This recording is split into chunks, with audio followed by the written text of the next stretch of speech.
Detroit Pro 2026. Today I'm bringing you an amazing competition to the channel. We'll see Classic Physique, we'll see Open, and we'll see the overall, where Classic and Open faced off. Let's start with Classic. The winner was Wesley. To no one's surprise, I already mentioned it on this channel before the competition. There was no rival for him. Mike Sommerfeld was out of the competition, so it was an easy win for Wesley, and he looked even better than at the Arnold Classic. The images are pretty high quality, but the videos aren't as good because they haven't been released yet. Gilco's videos will come out in the next few hours or days.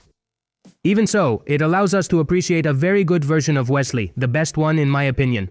He came in more defined than at the Arnold, he's improved his condition these days, he's come in hard, dense, with quality, good separation, good cuts, and a lot of muscle mass. He's huge.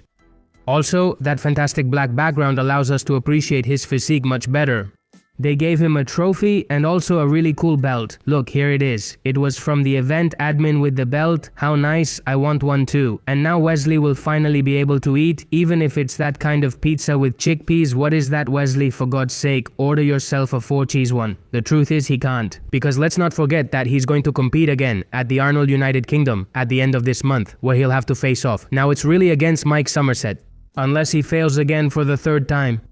If he manages to maintain this physique, or even improve it a bit more, I think at the Arnold United Kingdom he could actually beat Mike Somerset. Take care of him, we'll see him soon. In second place is Tango Harry, very defined, good quality. Third place goes to Paul Inchamezzo, the man who won a competition. A few days ago, I brought you to the channel and said that he was Terrence's long-lost brother. He looks a lot like him. Honestly, he brought an amazing physique. I actually liked him even more than the one who came in second.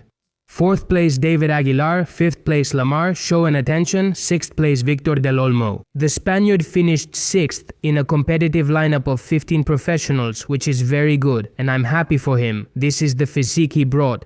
Here we have him posing next to Fede Guevara, a well-known Spanish coach and bodybuilder who was making his professional debut. Fede finished in 12th place. Now let's move on to the Open category, which in my opinion was a rather weak competitive lineup. I already said it in the video a few days ago that for me, Mohamed Foda was going to win, and second, Blessing, and that's exactly how it turned out. This is Foda, he was the winner. He competed at the Arnold too, but I think he looked better at this Detroit event. He looks fuller, bigger, and also more defined. And no, I don't think it's just the background, he really came in better. He's not my favorite bodybuilder, but he has some pretty good poses. I think there was no doubt in the comparisons that he had to win. He gets his ticket to Mr. Olympia. And in second place is the boogeyman, Blessing Abodibu, with a significant difference in points. In other words, the judges had no doubt that the winner was Mohamed Foda. I think Blessing has come somewhat improved, especially in his lower body, since his last appearances, but I still don't quite see it. He managed to get second place because the level in this contest wasn't as high compared to others, but I don't think his physique is balanced or complete, and the knee injury is quite noticeable. The torso is pretty good. The legs are still the weak point in my opinion, and we also can't overlook those overly hypertrophied obliques that make his waist look wide and a bit deformed. I love you, Blessing. Honestly, I don't have any expectations for Blessing Abodibu in the future. He's been the same since 2022 when he won the New York Pro. 4 years have passed without making almost any improvements, pretty much the same. And his genetic issues and injuries and so on, I think they don't help him at all. This is the list of the 13 competitors who have participated. If anyone knows more than 5, I'll treat you to something. I'll leave it here for you, and finally, Wesley and Mohamed Foda faced off, a classic physique posing against an Open. This is a very interesting dynamic that Detroit does. And here the fans vote for who wins. That is, it's not a competition, okay? There have been some misinformation accounts like this one that haven't hesitated to post. Wesley beats Mohamed Foda in the overall. He would have won the show in the Open category, and that's not the case at all. He won because the fans voted, but he can't beat a man who's twice the size of Wesley.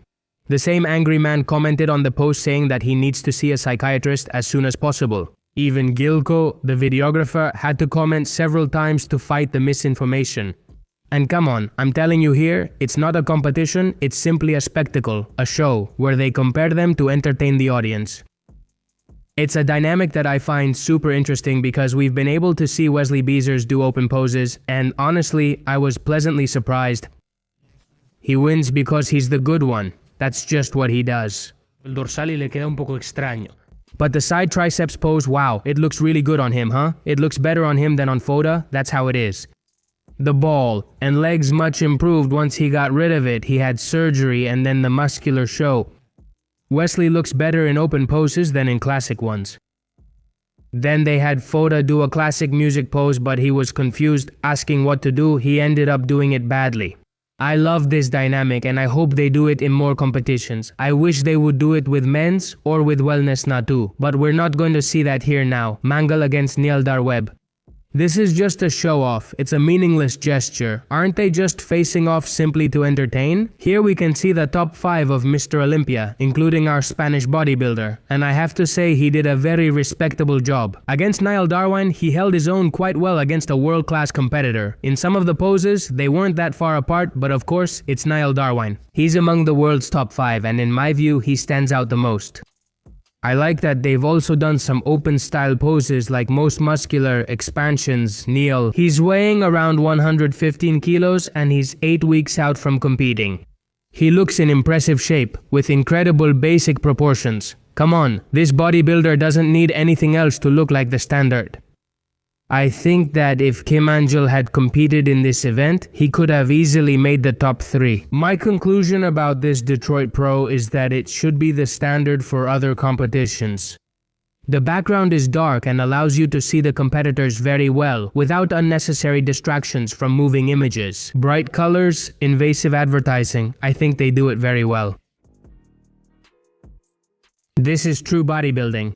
Also, the prizes are pretty cool, they're interesting, there are usually non-invitational posts, and on top of that, they compare the classic winner with the open one. And Dana, and that last show where they make them pose, well, they're not used to it, and I think it's a spectacular dynamic. Honestly, the Detroit Pro is one of my favorite bodybuilding shows right now. I wish they were all like this. And that's it for the Detroit Pro video. Don't forget to check out the channel. I've uploaded a lot lately, so that's it for today. This is Aries YT Bodybuilding signing off. Have a happy Sunday.